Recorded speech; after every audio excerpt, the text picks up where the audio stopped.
여러분, 질문 하나로 시작하겠습니다. 왜 유독 계란 이야기만 나오면 사람들은 이렇게 빨리 겁을 먹을까요? 암도 아니고 술도 아니고 매일 아침 식탁에 올라오는 가장 평범한 음식인데 말입니다. 그 이유는 단순합니다. 이 이야기는 처음부터 끝까지 정보 전달이 아니라 공포 설계로 짜여 있기 때문입니다. 샘플 텍스트는 첫 문장부터 숫자를 던집니다. 대한민국 60대 이상 10명 중 7. 여기서 이미 청자는 자기 자신을 그 숫자 안에 집어넣습니다. 이어지는 장면은 더 노골적입니다. 지금 이 순간에도 콩팥이 조용히 망가지고 있다. 조용히 지금 이 순간. 시간과 위협을 동시에 압축하는 표현입니다. 이 단계에서 계란은 아직 죄를 짓지 않았습니다. 대신 매일 먹는 조합이라는 모호한 그림자만 드리워집니다. 그 다음 등장하는 장치는 권위입니다. 화자는 자신을 25년간 신장 질환만 본 전문의라고 소개합니다. 여기서 중요한 건 이 말이 사실이냐 아니냐가 아닙니다. 청자의 뇌가 이 순간부터 판단을 멈춘다는 점입니다. 사람은 공포 상태에서 권위를 만나면 질문을 접습니다. 의사가 말하는데 설마? 라는 생각이 먼저 들기 때문입니다.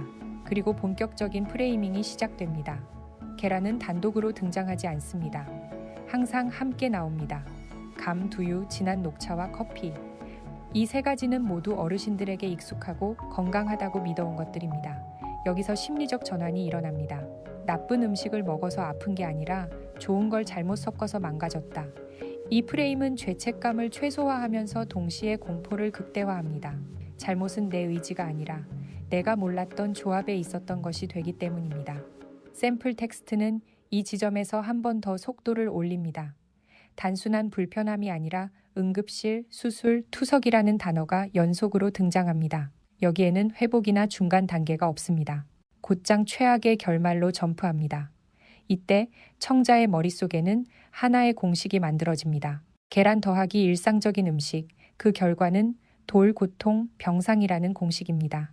흥미로운 점은 이 단계까지 아직 구체적인 데이터나 검증 가능한 출처가 등장하지 않는다는 사실입니다. 서울대병원 건강보험 빅데이터, 학회 연구라는 이름은 나오지만 언제, 어떤 논문인지, 어떤 조건의 연구인지는 말하지 않습니다. 그럼에도 대부분의 사람은 이 지점에서 고개를 끄덕입니다. 왜냐하면 이미 감정적으로 설득이 끝났기 때문입니다. 결정타는 해결책의 등장입니다. 버리세요가 아닙니다. 시간차만 두세요.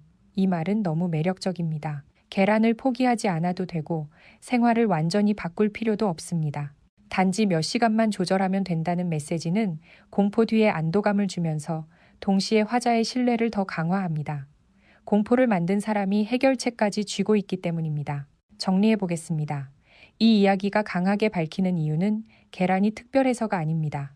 숫자로 시작해 권위로 눌러놓고 일상적 행동을 위협으로 바꾼 뒤 간단한 탈출구를 제시하는 구조 때문입니다. 이것은 건강조언의 형식을 빌린 아주 정교한 설계입니다. 문제는 이제부터입니다. 이 설계가 실제 의학적 사실과 얼마나 겹치고 어디서부터 어긋나는지 그 지점부터 진짜 이야기가 시작됩니다. 이제 한 걸음만 뒤로 물러나 보겠습니다. 방금까지의 이야기를 믿었든 의심했든 상관없습니다. 지금부터 던질 질문은 단 하나입니다. 이 말들은 어디서 왔는가?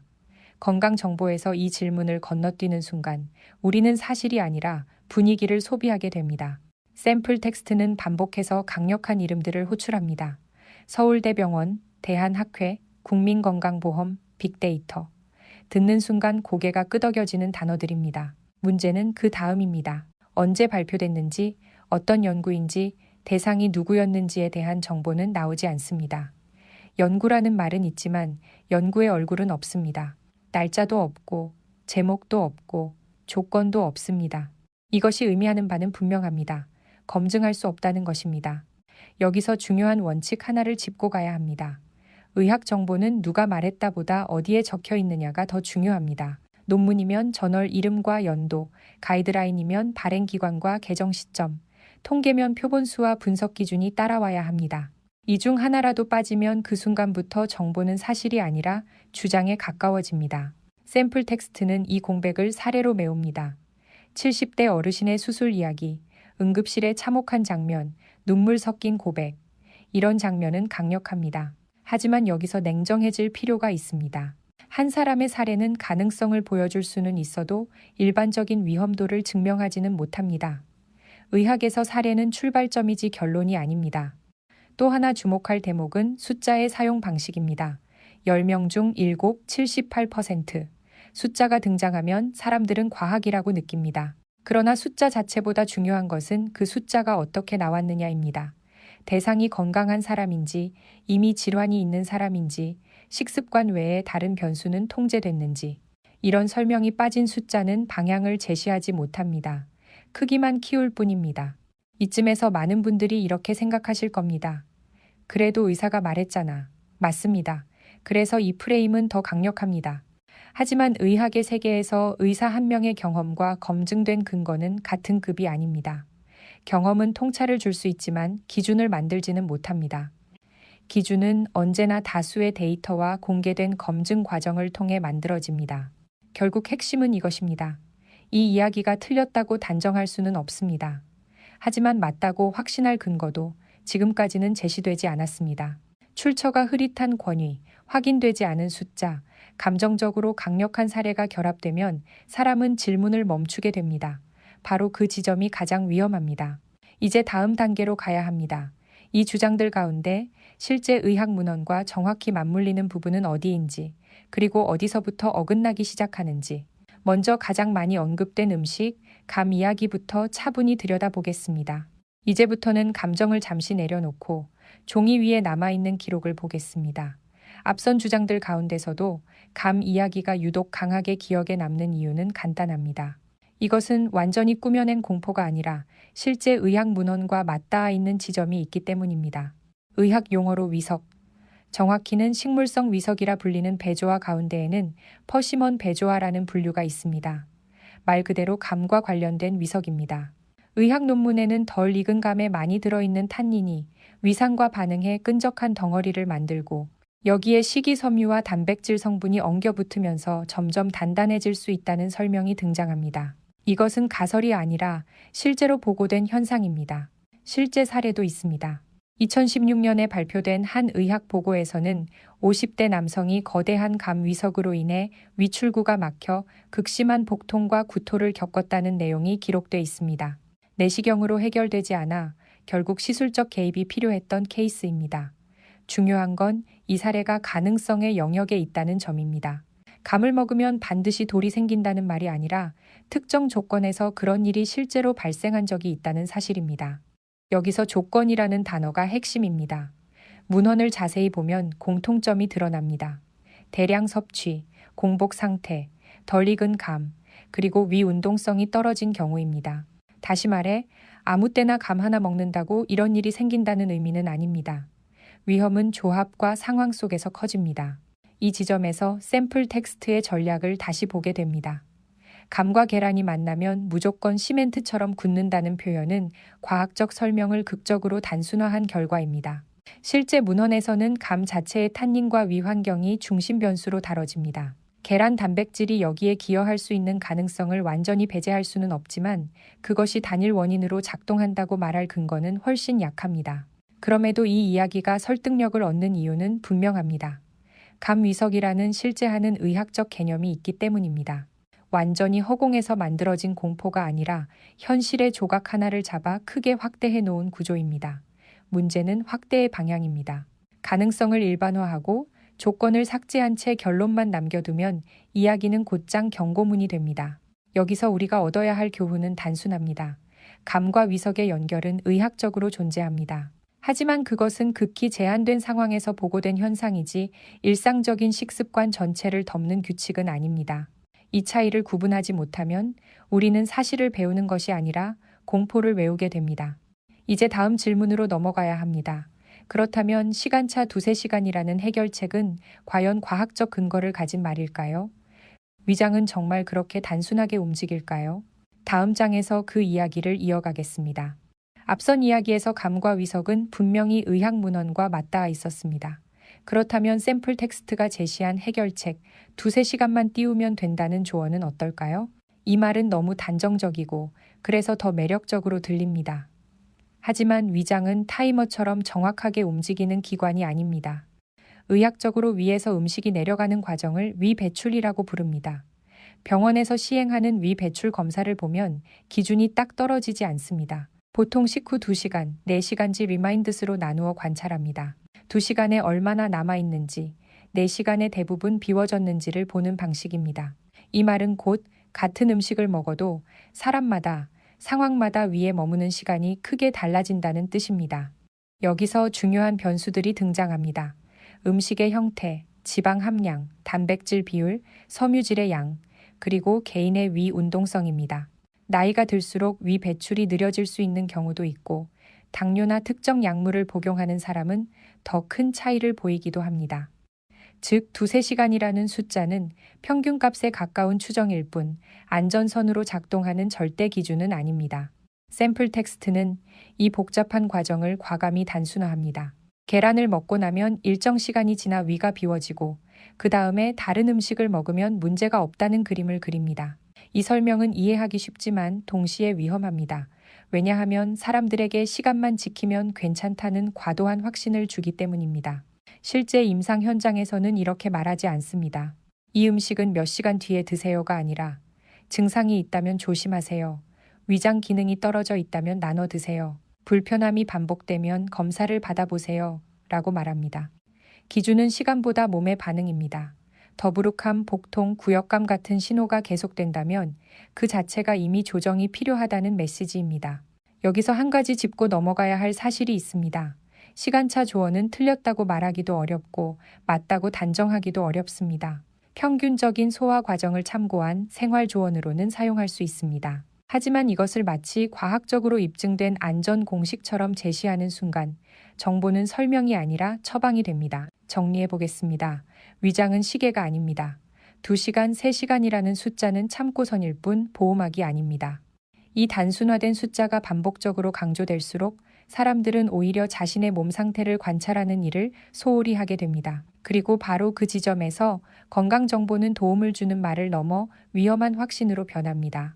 이제 다음 쟁점으로 넘어가야 합니다. 샘플 텍스트에서 가장 강하게 경고한 조합, 계란과 두유. 정말로 이것은 콩팥을 혹사시키는 단백질 폭탄일까요? 다음 장에서 그 논쟁을 본격적으로 다뤄보겠습니다. 이제 이야기의 중심이 콩팥으로 이동합니다. 샘플 텍스트가 가장 강한 어조로 경고한 조합, 계란과 두유입니다. 최고의 단백질 조합처럼 보이지만 실제로는 콩팥을 혹사시키는 폭탄. 이 표현은 직관적이고 무섭습니다. 하지만 이 말을 그대로 받아들이기 전에 단백질과 콩팥의 관계부터 정확히 정리해야 합니다. 단백질은 콩팥에 부담을 줍니다. 이 문장은 절반만 맞습니다. 단백질을 처리하는 과정에서 질소 노폐물이 생기고 이를 걸러내는 역할을 콩팥이 하기 때문입니다. 그래서 이미 콩팥 기능이 떨어진 사람에게는 단백질 섭취량을 조절하라고 권합니다. 여기까지는 의학 교과서에 나오는 이야기입니다. 문제는 그 다음입니다. 두 종류의 단백질을 동시에 먹으면 콩팥이 망가진다. 이 지점부터는 근거가 훨씬 복잡해집니다. 공식 가이드라인을 보면 콩팥 질환 환자에게도 단백질을 무조건 줄이라고 말하지 않습니다. 현재 콩팥 기능 단계, 체중, 영양 상태, 근감소 여부에 따라 섭취량을 다르게 설정하라고 합니다. 다시 말해 핵심은 조합이 아니라 총량과 개인 상태입니다. 샘플 텍스트가 제시한 사례를 다시 떠올려 보겠습니다. 매일 아침 계란 2개와 진한 두유 1팩. 이 장면에서 중요한 건 계란과 두유가 함께 있다는 사실보다 하루 전체 섭취량과 그 사람의 콩팥 상태가 무엇이었는지입니다. 만약 이미 콩팥 기능이 떨어져 있거나 노년기에 근육량이 적고 회복력이 낮은 상태였다면 아침에 단백질이 몰리는 식습관 자체가 부담이 될 수 있습니다. 하지만 이것은 계란과 두유를 같이 먹어서라기보다는 나에게 맞지 않는 양과 패턴이었기 때문에 가깝습니다. 여기서 흔히 놓치는 반대 위험이 하나 더 있습니다. 노년기에 단백질을 과도하게 피하면 콩팥이 아니라 근육이 먼저 무너집니다. 근감소는 낙상, 입원, 사망 위험을 동시에 끌어올립니다. 그래서 최근 가이드라인과 연구들은 고령층에게 단백질을 무조건 제한하기보다 안전 범위 안에서 유지하거나 오히려 충분히 섭취하도록 권하는 쪽으로 이동하고 있습니다. 결국 단백질 폭탄이라는 표현은 상황을 설명하기에는 너무 거칩니다. 폭탄처럼 위험해질 수 있는 경우가 있는 것은 사실입니다. 하지만 그것은 특정 조합 때문이 아니라 개인의 콩팥 상태를 무시한 채 일률적인 식단을 반복할 때입니다. 이 차이를 지우는 순간 조언은 설명을 넘어 공포가 됩니다. 정리하겠습니다. 계란과 두유가 함께 들어간다고 해서 자동으로 콩팥이 망가지지는 않습니다. 중요한 것은 내가 누구인지, 콩팥이 어떤 상태인지, 하루 전체 단백질을 어떻게 나누어 먹고 있는지입니다. 이 질문을 빼고 같이 먹지 마라 라고 말하는 것은 너무 쉽고 너무 거친 결론입니다. 그렇다면 여기서 또 하나의 의문이 생깁니다. 만약 단백질이 이렇게 단순하지 않다면 왜 일부 연구에서는 오히려 단백질을 더 먹은 고령층이 더 오래 살았다는 결과가 나왔을까요? 다음 장에서는 이 불편한 데이터와 정면으로 마주해 보겠습니다. 이제 이야기는 불편한 방향으로 꺾입니다. 앞에서는 단백질이 콩팥에 부담을 줄 수 있다는 설명을 했습니다. 그런데 최근 연구들 가운데는 정반대의 신호를 보내는 결과가 존재합니다. 특히 고령층, 그것도 경증에서 중등도의 콩팥 기능 저하가 있는 사람들에서 말입니다. 한 대규모 코호트 연구는 60세 이상 수천 명을 장기간 추적해 단백질 섭취량과 사망률의 관계를 분석했습니다. 결과는 단순하지 않았습니다. 단백질을 많이 먹은 그룹이 적게 먹은 그룹보다 사망 위험이 낮게 관찰됐습니다. 이 결과만 떼어놓고 보면 단백질은 콩팥에 나쁘다는 통념과 정면으로 충돌합니다. 여기서 중요한 질문이 나옵니다. 이 연구가 단백질을 많이 먹을수록 무조건 좋다고 말하고 있을까요? 아닙니다. 연구가 던지는 핵심 메시지는 다른 곳에 있습니다. 노년기에 접어들면 위험의 중심축이 달라진다는 점입니다. 젊을 때는 콩팥이 가장 큰 변수일 수 있지만 나이가 들수록 생존을 좌우하는 것은 근육량, 체력, 감염에 대한 저항력입니다. 단백질을 지나치게 제한하면 콩팥은 잠시 편해질 수 있지만 몸 전체는 더 빨리 약해질 수 있습니다. 이 지점에서 단백질의 역할이 다시 보입니다. 단백질은 단순한 영양소가 아니라 노년기의 방패 역할을 합니다. 낙상 후 회복, 수술 후 회복, 감염 후 회복에 모두 관여합니다. 실제로 고령층에서는 체중이 조금 늘고 근육이 유지되는 쪽이 마르고 근육이 빠진 쪽보다 예후가 좋은 경우가 많습니다. 물론 이 연구 결과를 과장해서는 안 됩니다. 이미 콩팥 기능이 많이 떨어진 사람, 단백뇨가 심한 사람, 염분과 수분 조절이 필요한 사람에게는 여전히 관리가 필요합니다. 연구 역시 개인 상태를 고려하지 않은 일률적 고단백을 권하지는 않습니다. 다만 한 가지는 분명히 말합니다. 고령층에게 단백질은 적이 아니라 조건부 동맹일 수 있다는 점입니다. 이쯤 되면 샘플 텍스트의 프레임이 다시 떠오릅니다. 계란과 두유는 콩팥을 지치게 한다. 이 문장은 너무 빠르게 결론에 도달합니다. 데이터가 보여주는 현실은 훨씬 느리고 복잡합니다. 어떤 사람에게는 줄이는 것이 맞고 어떤 사람에게는 유지하거나 늘리는 것이 오히려 생존에 유리합니다. 이 구분이 빠진 조언은 절반의 진실로 전부를 설명하려는 시도에 가깝습니다. 정리해 보겠습니다. 고령층에서 단백질 섭취는 양날의 검이 아니라 상황에 따라 방향이 바뀌는 도구입니다. 콩팥만 보고 칼을 내려놓으면 근육과 체력이 먼저 무너질 수 있습니다. 반대로 몸 상태를 무시한 채 무작정 늘리면 콩팥이 신호를 보낼 수 있습니다. 중요한 것은 조합이 아니라 대상입니다. 이제 다음 논쟁으로 넘어가야 합니다. 샘플 텍스트에서 또 하나의 공포장치로 등장한 녹차와 커피. 정말로 이 습관이 결석을 키우는 지름길일까요? 다음 장에서 데이터가 말하는 다른 이야기를 꺼내보겠습니다. 이제 가장 극적인 반전으로 들어가겠습니다. 샘플 텍스트는 계란을 먹은 직후에 녹차와 커피를 뱃속에 유리 조각을 넣는 행위에 비유합니다. 수산 성분이 칼슘과 만나 날카로운 결정을 만들고 그것이 콩팥과 욕관을 긁으며 내려온다는 설명입니다. 그림은 생생하고 공포는 큽니다. 그런데 문제는 이 그림이 데이터와 정면으로 어긋난다는 점입니다. 의학 연구를 차분히 살펴보면 전혀 다른 이야기가 나옵니다. 커피와 차를 마시는 사람들을 장기간 추적한 다수의 관찰 연구와 종합 분석에서는 이 음료들이 요로 결석 위험을 낮추는 쪽으로 관찰되는 경우가 반복적으로 보고돼 왔습니다. 이유는 단순합니다. 이 음료들은 기본적으로 수분 섭취를 늘리고 소변량을 증가시켜 결정을 씻어내는 효과를 갖기 때문입니다. 여기서 중요한 건 무엇을 보느냐입니다. 샘플 텍스트는 수산이라는 한 성분을 확대합니다. 반면 연구는 결과를 봅니다. 실제로 결석이 더 생겼는지 덜 생겼는지를 봅니다. 성분 하나만 떼어놓고 위험을 말하는 것과 사람들의 실제 질병 발생을 추적하는 것은 전혀 다른 접근입니다. 물론 이 말이 녹차와 커피는 많이 마실수록 좋다는 뜻은 아닙니다. 연구들 역시 과도한 섭취를 권하지 않습니다. 하지만 최소한 일상적인 섭취가 결석을 키운다는 단정은 데이터로 뒷받침되기 어렵습니다. 오히려 반대 방향의 신호가 더 많이 관찰됩니다. 그렇다면 왜 이런 괴리가 생길까요? 이유는 간단합니다. 공포는 성분에서 만들어지고 현실은 패턴에서 만들어지기 때문입니다. 수산은 분명 존재합니다. 하지만 그 수산이 실제로 몸 안에서 문제를 일으키려면 섭취량, 수분 상태, 개인의 결석 체질, 칼슘 섭취량 같은 수많은 조건이 동시에 맞아야 합니다. 이 복잡한 조건을 모두 생략하고 차 한 잔이 돌을 만든다고 말하는 순간 설명은 경고문으로 변합니다. 여기서 또 하나 짚어야 할 지점이 있습니다. 결석은 하루아침에 만들어지지 않습니다. 수년간의 수분 섭취 습관, 식단, 대사 상태가 누적된 결과입니다. 그런데 샘플 텍스트는 이 긴 시간을 잘라내고 특정 음식과 특정 순간을 직접적인 원인처럼 연결합니다. 이 방식은 이해하기 쉽지만 현실을 단순화합니다. 정리해 보겠습니다. 녹차와 커피는 결석의 주범으로 단정되기 어렵습니다.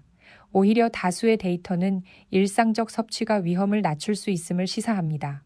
문제는 차냐 커피냐가 아니라 내가 하루에 얼마나 물을 마시는지, 소변이 얼마나 잘 나오는지, 그리고 나에게 결석 체질이 있는지입니다.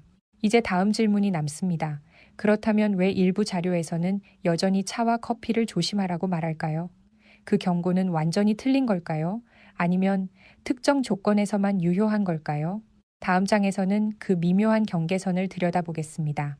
앞선 장에서 우리는 녹차와 커피가 결석 위험을 낮춘다는 데이터가 적지 않다는 사실을 확인했습니다. 그렇다면 이런 질문이 자연스럽게 따라옵니다. 그런데 왜 병원 자료나 식이 안내문에는 아직도 차와 커피를 조심하라는 말이 남아 있을까? 여기에는 공포와 팩트 사이의 회색지대가 존재합니다. 결석 시기 자료를 자세히 보면 차와 커피라는 표현 앞에는 항상 조건이 붙습니다. 하루 두세 잔을 넘는 과도한 섭취, 수분 섭취가 적은 상태, 그리고 이미 칼슘 옥살레이트 결석을 반복적으로 경험한 사람들. 이 세 가지가 겹칠 때 이야기의 결이 달라집니다. 즉, 경고는 일반인을 향한 것이 아니라 특정 위험군을 향해 있습니다. 옥살레이트라는 성분은 실제로 결석 형성에 관여합니다. 특히 칼슘 옥살레이트는 가장 흔한 결석 유형입니다. 차와 커피에도 옥살레이트가 들어있는 것은 사실입니다. 하지만 여기서 빠지기 쉬운 함정이 하나 있습니다. 음식 속 옥살레이트가 그대로 결석이 되는 것은 아니라는 점입니다. 소변의 양, 칼슘 섭취, 장내 흡수 상태에 따라 상당 부분이 달라집니다. 예를 들어 수분 섭취가 충분하면 소변이 묽어지면서 옥살레이트와 칼슘이 만나 결정으로 굳을 기회가 줄어듭니다. 반대로 물을 거의 마시지 않은 상태에서 진한 차나 커피를 반복적으로 마시면 소변이 농축되면서 위험이 커질 수 있습니다. 문제는 음료 그 자체보다 그것이 놓인 환경입니다. 샘플 텍스트는 이 복잡한 조건을 모두 지워버립니다. 계란을 먹고 곧바로 차를 마시면 돌이 만들어진다는 단선적인 이야기만 남깁니다. 하지만 실제 자료에서 경고가 붙는 지점은 훨씬 뒤에 있습니다. 결석을 반복한 사람, 수분 섭취가 적은 사람, 섭취량이 많은 경우, 이 조건이 빠지면 경고는 설명이 아니라 위협으로 바뀝니다. 또 하나 중요한 사실이 있습니다. 칼슘 섭취를 지나치게 줄이면 오히려 장에서 옥살레이트 흡수가 늘어날 수 있다는 점입니다. 칼슘이 장에서 옥살레이트와 결합해 배출되는 역할을 하기 때문입니다. 그래서 결석 예방 가이드에서는 음식 속 칼슘을 무조건 피하라고 말하지 않습니다. 이 대목은 칼슘은 결석의 적이라는 단순한 통념과도 충돌합니다. 정리하겠습니다. 차와 커피에 대한 경고가 완전히 근거 없는 것은 아닙니다. 하지만 그 경고는 특정 조건을 전제로 합니다. 그 조건을 떼어내고 모두에게 적용하는 순간 정보는 과학이 아니라 공포가 됩니다. 위험은 음식 하나에 있지 않습니다. 섭취량, 수분, 개인의 결석 이력이라는 맥락 속에 있습니다. 이제 마지막으로 정리해야 할 핵심이 남았습니다. 결석의 실체, 그리고 우리가 가장 많이 오해해온 주범입니다. 다음 장에서는 칼슘이라는 이름이 왜 이렇게 억울하게 악역이 되었는지를 짚어보겠습니다. 이제 퍼즐의 마지막 조각을 맞춰볼 시간입니다. 결석 이야기가 나올 때마다 가장 먼저 지목되는 이름, 칼슘. 많은 사람들은 본능적으로 이렇게 생각합니다. 칼슘이 많아서 돌이 생겼다. 그래서 우유를 끊고 치즈를 피하고 영양제를 죄처럼 여깁니다. 하지만 의학적 사실은 이 직관과 상당히 다릅니다. 공식 자료를 보면 요로 결석 가운데 가장 흔한 유형은 칼슘 옥살레이트 결석입니다. 여기까지만 들으면 오해가 생기기 쉽습니다. 역시 칼슘 때문이구나. 그런데 그 다음 문장이 중요합니다. 이 결석의 핵심 변수는 칼슘을 얼마나 먹었느냐가 아니라 옥살레이트가 어떻게 흡수되고 배출되느냐입니다. 칼슘은 오히려 장에서 옥살레이트와 결합해 몸 밖으로 함께 빠져나가도록 돕는 역할을 합니다. 다시 말해 음식으로 들어온 칼슘이 충분하면 옥살레이트가 혈액과 소변으로 흘러들어갈 기회가 줄어듭니다. 반대로 칼슘 섭취를 과도하게 줄이면 옥살레이트는 자유롭게 흡수돼 결석 위험을 높일 수 있습니다. 이 대목에서 많은 사람들의 상식이 뒤집힙니다. 샘플 텍스트를 떠올려 보겠습니다. 계란 노른자에 칼슘, 녹차에 수산 성분이 만나 날카로운 돌이 만들어진다는 설명. 이 그림은 직관적으로는 강렬하지만 실제 결석의 형성 과정을 지나치게 단순화합니다. 결석은 위장에서 만들어져 곧바로 떨어지는 물체가 아닙니다. 수분 섭취, 소변 농도, 대사 상태가 오랜 시간 누적된 결과입니다. 그래서 공식 가이드라인은 이렇게 말합니다. 음식 속 칼슘을 피하지 말라. 오히려 정상 범위의 칼슘 섭취를 유지하고 수분을 충분히 섭취하며 소변을 묻게 유지하는 것이 기본 전략입니다. 칼슘을 악마로 만들어버리면 문제의 중심인 수분과 전체 식이 패턴이 가려집니다. 여기서 중요한 구분이 하나 더 있습니다. 음식 속 칼슘과 고용량 칼슘 영양제는 다릅니다. 일부 사람들에게서 고용량 보충제는 결석 위험을 높일 수 있다는 보고가 있습니다. 하지만 이 또한 누구에게나 위험하다는 말과는 다릅니다. 개인의 결석 이력, 수분 섭취, 다른 영양소 섭취와 함께 봐야 합니다. 정리하겠습니다. 결석의 가장 흔한 이름에 칼슘이 들어간다고 해서 칼슘이 범인인 것은 아닙니다. 오히려 칼슘은 많은 경우 옥살레이트의 폭주를 막는 완충제에 가깝습니다. 문제를 음식 하나로 단순화하는 순간 우리는 진짜 관리 포인트를 놓치게 됩니다. 이제 마지막 장으로 가겠습니다. 지금까지의 모든 논쟁을 하나로 묶어 공포 대신 기준을 남길 시간입니다. 계란을 둘러싼 이 소란 속에서 우리가 실제로 가져가야 할 체크리스트는 무엇일까요? 이제 이 긴 이야기를 정리할 시간입니다. 여기까지 따라오신 분이라면 한 가지는 분명해졌을 겁니다. 문제의 중심에는 계란이 없었습니다. 감도, 두유도, 녹차도 단독으로는 범인이 아니었습니다. 진짜 문제는 복잡한 조건을 지운 채 공포만 남긴 단정이었습니다. 우리가 확인한 사실은 명확합니다. 감과 위석은 문헌에 존재하지만 극히 제한된 상황에서 보고된 현상입니다. 단백질은 콩팥에 부담을 줄 수 있지만 고령층에서는 동시에 생존을 지키는 핵심 자원입니다. 녹차와 커피는 성분만 떼어 놓으면 위험해 보일 수 있지만 실제 데이터에서는 오히려 결석 위험 감소와 연결되는 경우가 많습니다. 그리고 칼슘은 가장 흔한 결석의 이름에 들어가 있지만 많은 경우 문제를 키우기보다 줄이는 역할을 합니다. 이 모든 사실을 하나로 묶으면 결론은 놀라울 만큼 단순해집니다. 건강은 특정 음식 하나로 망가지지 않습니다. 망가질 때는 늘 같은 패턴이 있습니다. 출처가 불분명한 권위, 조건이 생략된 숫자, 그리고 개인 차이를 지워버린 조언이 반복될 때입니다. 이 세 가지가 겹치면 정보는 조언이 아니라 위협이 됩니다. 그래서 필요한 것은 새로운 금지 목록이 아닙니다. 필요한 것은 기준입니다. 첫째, 출처를 확인할 수 있는가?